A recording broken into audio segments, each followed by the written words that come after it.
Hello, I'm David Cassidy with the Market Update. Today, Tuesday, the 4th of August. Global equity markets have started August in a positive mood, with the FTSE 100 index closing yesterday, Monday the 3rd, up over 130 points or nearly 2.3%. And today was up at the start but is currently around level. On Wall Street, the Dow Jones ended yesterday up nearly 240 points or 0.89%, while the S&P 500 rose just under 0.75%. Market sentiment has been helped by improving coronavirus data, which suggests that many of the US hotspots, such as California, Arizona and Florida, are starting to turn the corner. While it may take a little longer for these US states to fully reopen their economies, thankfully, these lower infections and death cases do significantly reduce the risk of further disruption from any potential broader or stricter lockdown restrictions. Although we don't want to appear blasé or Pollyanna-ish, the reacceleration of coronavirus cases in a number of countries and US states is unlikely to mean a return of the severe lockdowns that devastated global economic activity, consumption, investment and production during the first half of the year, as not only would this be unpalatable from both a political and an economic standpoint,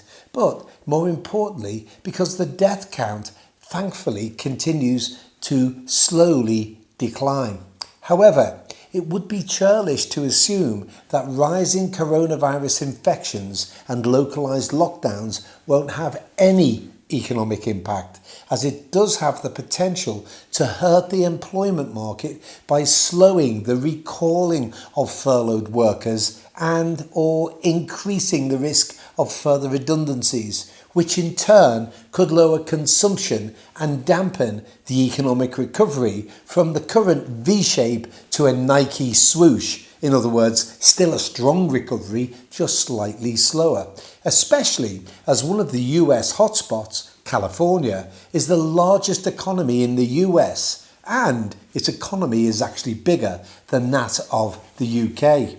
Nevertheless, economic data released yesterday still suggests that the global economy continues to recover strongly and is still currently on target for a V-shaped recovery, as data from the US, Europe and China all exceeded expectations. For example, the US ISM manufacturing survey came in at 54.2, up from 52.6, as factories boosted production thanks to a big increase in new orders, as the reading jumped from 56.4 to 61.5.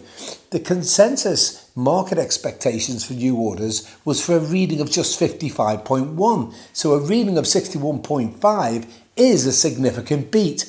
As 50 is a line separating expansion and contraction, these readings not only show that the US economy, the largest in the world, is moving in the right direction, but is actually recovering very strongly. Likewise, Eurozone manufacturing PMI data for July was revised up to 51.8 from its earlier flash estimate of 51.1 due to gains in both output and new orders, while China's Caixin manufacturing PMI climbed to 52.8. Additionally, the recent reacceleration of cases in a number of US states will hopefully mean that the Republicans and Democrats will quickly come to an agreement to help support those companies and workers that have been negatively impacted by the coronavirus, as neither party will want to be blamed for hurting American workers ahead of the November